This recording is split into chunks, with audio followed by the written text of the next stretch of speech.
Good morning बच्चों। Class 5th हमारा 4th lesson है उपसर्ग। ये हमारा ग्रामर का पार्ट है। ठीक है, इससे पहले हमने संज्ञा, सर्वनाम और विशेषण कर लिया।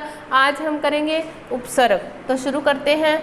उपसर्ग है जो वह दो शब्दों से मिलकर बना है। उपसर्ग शब्द दो शब्दों से मिलकर बना है। उप प्लस सर्ग। ठीक है, उपसर्ग। उपसर्ग शब्द दो शब्दों से मिलकर बना है, उप और सर्ग, जिसमें उप का अर्थ है निकट या पास और सर्ग का अर्थ है सृष्टि या रचना करना। तो उपसर्ग है जो दो शब्दों से मिलकर बना है, उप और सर्ग। उप का अर्थ है निकट या पास, तो सर्ग का अर्थ है सृष्टि या रचना करना।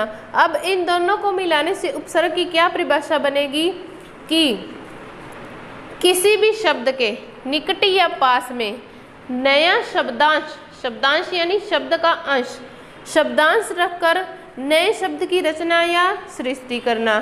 ठीक है, तो इसकी परिभाषा करते हैं। तो इसकी परिभाषा क्या होगी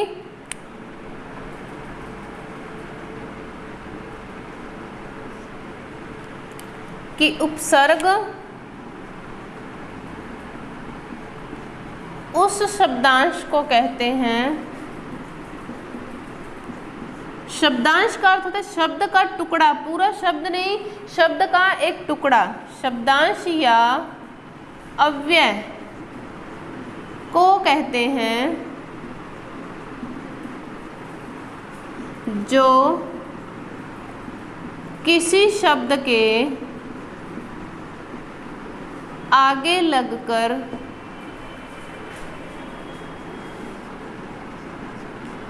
उसके अर्थ में परिवर्तन कर देता है। ठीक है, तो परिभाषा से हमें सबसे पहली बात क्या पता चली कि जो उपसर्ग है वह किसी भी शब्द के आगे लगता है। ठीक है, कोई शब्द लिखेंगे उसके आगे लगेगा, उपसर्ग होगा। ठीक है, उपसर्ग जो है किसी भी शब्द के आगे लगेगा, आगे लगने के बाद क्या होगा, उसके अर्थ में परिवर्तन कर देगा। कैसे, इसको समझते हैं। जैसे मैंने यहाँ शब्द लिखा ईमान। ईमान शब्द का अर्थ पता है कि जो इंसान सही है, कोई गलती नहीं करता, झूठ नहीं बोलता, बेईमानी नहीं करता, वो होता है ईमान। अब इसके आगे मैंने बे उपसर्ग लगा दिया, तो ये शब्द जोड़ के बनाने से क्या बनेगा, बेईमान। तो इसके अर्थ में बिल्कुल विपरीत अर्थ हो गया, इसका विलोम शब्द बन गया। ये एक तो हो गया ईमान, एक हो गया बेईमान। कि एक व्यक्ति ईमानदार है और बे उपसर्ग लगाने से क्या बन जाएगा, वो बेईमान बन जाएगा। ठीक है, जैसे एक शब्द लिखा पुत्र। पुत्र यानी किसी का भी बच्चा पुत्र होता है। अब इसके आगे हम कु उपसर्ग लगा देंगे तो ये बन जाएगा कुपुत्र। और कु का क्या अर्थ होता है, बुरा, तो इसका क्या अर्थ हुआ, बुरा पुत्र। कुपुत्र यानी बुरा पुत्र। अब हमने पुत्र के आगे कु उपसर्ग लगाया था, इसी वजह से इसके अर्थ में परिवर्तन हो गया कि ये कुपुत्र है, बुरा पुत्र है। अब हमने लिखा पुत्र। ठीक है, अब इसके आगे हमने सु उपसर्ग लगा दिया, तो ये क्या बन जाएगा, सुपुत्र। अब सु का अर्थ होता है अच्छा। ठीक है, तो ये सुपुत्र क्या हुआ, अच्छा पुत्र। तो उपसर्ग लगाने से हमारे शब्दों के अर्थ में परिवर्तन हो रहा है कि पुत्र को सु उपसर्ग लगाने से सुपुत्र बना दिया, अच्छा पुत्र बना दिया। पुत्र के आगे कु उपसर्ग लगाने से उसको बुरा पुत्र बना दिया। ठीक है, और एक बात उपसर्ग के बारे में कि उपसर्ग का स्वतंत्र अस्तित्व नहीं होता, यानी उपसर्ग स्वतंत्र नहीं होते। कि अगर हम बोले कु, तो ये कोई शब्द नहीं होगा, इसका कोई अर्थ नहीं निकलेगा। अब शब्द के आगे लगाने से इसका अर्थ बन गया कि ये बुरा पुत्र बन गया, ठीक है। तो उपसर्ग स्वतंत्र नहीं होते, किसी भी शब्द के आगे लगकर उसके अर्थ में परिवर्तन करते हैं। ये तो हमने जाना कि उपसर्ग क्या होता है, ठीक है, क्या होता है। मेन बात हमें यही याद रखनी है कि उपसर्ग किसी भी शब्द के आगे लगते हैं और उसके अर्थ में परिवर्तन कर देते हैं। अब हम देखते हैं कि हमारे एग्जाम में उपसर्ग से संबंधित क्वेश्चन कैसे आते हैं। अब है कि हमारे एग्जाम में क्वेश्चन कैसे आएगा। हमें ऐसे लाइन दी गई होगी, नीचे दिए गए शब्दों में से मूल शब्द व उपसर्ग अलग अलग छांटने हैं। यहाँ हमें कुछ शब्द दिए गए हैं, इनमें से हमें जो मूल शब्द है और उसमें कौन सा उपसर्ग लगा है इसको अलग अलग करेंगे, ठीक है। तो सबसे पहले हम लिखेंगे शब्द, कि हमें शब्द क्या दिया गया है। पहला शब्द हमें दिया है अति प्रिय, ठीक है। नंबर 2 हमें दिया है अनपढ़। नंबर 3 हमें दिया है अति मानव। और नंबर 4 दिया है हमें अवगुण। आगे नंबर 5 है उपनाम। और नंबर 6 है उपमंत्री, ठीक है। तो हमें ये 6 शब्द दिए गए हैं, इनमें से हमें उपसर्ग और मूल शब्द अलग अलग करना है। तो सबसे पहले हम करेंगे, हमने पढ़ा है कि उपसर्ग किसी भी शब्द के आगे लगता है, तो यहाँ हम लिखेंगे उपसर्ग, ठीक है, कि इन शब्दों में से हम उपसर्ग कौन सा अलग कर सकते हैं। उसके आगे हम क्या लिखेंगे कि मूल शब्द, कि इसमें से मूल शब्द कौन सा निकला है। शुरू करते हैं। पहला शब्द है अति प्रिय, तो इसमें उपसर्ग कौन सा लगा हुआ है, अति, जो शब्द के पहले लगा हुआ है। और मूल शब्द क्या निकलेगा, प्रिय। आगे है नंबर 2 कि इसमें उपसर्ग कौन सा है, अनपढ़ में, तो अनपढ़ में उपसर्ग होगा अन और मूल शब्द क्या निकलेगा, पढ़। आगे है अति मानव, तो इसमें से उपसर्ग निकलेगा अति, ठीक है, और मूल शब्द क्या बच गया हमारा, मानव।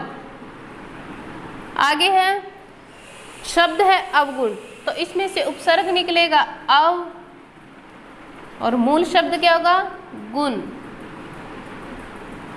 आगे है उपनाम, उपसर्ग क्या निकलेगा, उप और मूल शब्द क्या होगा, नाम। फिर है उपमंत्री, तो उपसर्ग निकलेगा उप और मूल शब्द निकलेगा मंत्री, ठीक है। जो मूल शब्द हमने उपसर्ग से अलग किए उनका भी अर्थ होता है प्रिय यानी जो हमें प्यारा लगे, पढ़ यानी कुछ पढ़ लिख लें, मानव यानी मनुष्य, गुण यानी किसी में भी कोई गुण होना, नाम किसी का भी कोई नाम, मंत्री यानी पता ही है आप लोगों को मंत्री। तो इसमें उपसर्ग लगाने के बाद अति प्रिय यानी बहुत प्रिय, अनपढ़ यानी जो पढ़ा लिखा ना हो, पढ़ का था पढ़ा लिखा, अन हो गया जो पढ़ा लिखा ना हो, तो इसके अर्थ में बिल्कुल परिवर्तन हो गया। अति मानव यानी ज़्यादा मानव, अवगुण यानी जिसमें बुरा गुण हो, उपनाम यानी किसी का नाम है और उसका उपनाम भी है, ठीक है। जैसे किसी का नाम राजेश है, उसका उपनाम राजू बुलाते हैं घर पे, तो वो उपनाम हो जाएगा। फिर है उपमंत्री, आई समझ में। तो हमारे एग्जाम में ऐसे पूछा जाएगा कि हमें मूल शब्द व उपसर्ग अलग अलग करने होंगे। और एक तरीके से हमसे पूछा जाता है कि हमें कुछ शब्द दिए होंगे, उनके साथ हमें उपसर्ग जोड़कर नए शब्दों का निर्माण करना होगा, तो वो करते हैं हम। तो ये हमें कुछ उपसर्ग दिए गए हैं, इनको जोड़कर हमें 4-4 शब्दों का निर्माण करना है। एक तो हमारे क्वेश्चन पेपर में आने का तरीका ये था कि उपसर्ग और मूल शब्द को अलग अलग करना है दिए हुए शब्दों से, ठीक है। और एक है कि हमें उपसर्ग जोड़कर नए शब्दों का निर्माण करना है। तो उपसर्ग है अध, तो इसको जोड़कर हम 4 शब्द कौन से बनाएंगे, अध पका, ठीक है, अध मरा, अध जला, ठीक है। शब्द आएगा अध खिला, ठीक है। अध शब्द से हमने अध पका, अध मरा, अध जला, अध खिला। अध यानी आधा, आधा पका हुआ, आधा मरा हुआ, आधा जला हुआ, आधा खिला हुआ। आगे शब्द है दू, तो दू से दुस्साहस, ठीक है, दुकान, दुस्साहस, दुकान, दुलारा और दुबला। ठीक है, तो दू से हमने 4 शब्द कौन कौन से बना दिए? दुस्साहस, दुकान, दुलारा और दुबला। आगे है सम। सम का होगा समकोण, ठीक है, संतोष। ये बिंदु है जो मैं भी मानते हैं, इसको न भी मानते हैं, यानी सभी अक्षरों के वर्गों के पंचम वर्ण को हम बिंदु के रूप में लिख सकते हैं। इसके टुकड़े करेंगे तो ये सम प्लस तोष हो जाएगा। ठीक है, तो इसको क्या लिख सकते हैं? संतोष। ठीक है, आगे है सम्मान। ठीक है, समकोण, संतोष, सम्मान और संबंध। आगे है हमारा गैर। तो गैर हाजिर, गैर जिम्मेदार, ठीक है, गैर हाजिर, गैर जिम्मेदार, क्या होगा? गैर जरूरी और गैर सरकारी।